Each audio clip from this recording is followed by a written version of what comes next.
I medici di base hanno prescritto ai cittadini nel nord Europa, non qui, delle visite nei musei perché questa cosa si può misurare un nuovo benessere e lo misurano, ci sono proprio delle vie mediche per misurarlo.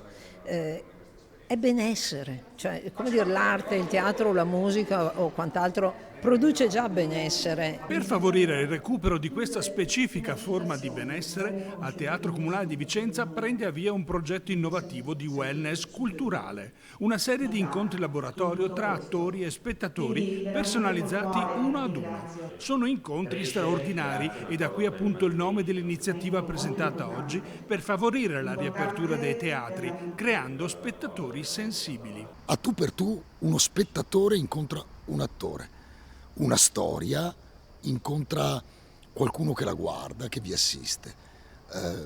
Da questa esperienza, dal punto di vista artistico, abbiamo imparato una cosa, che quando troveremo, e ormai ci siamo, il pubblico nella sua interezza, dovremo smetterla di considerarlo come prima qualcosa di astratto, ma come qualcuno che ha un nome.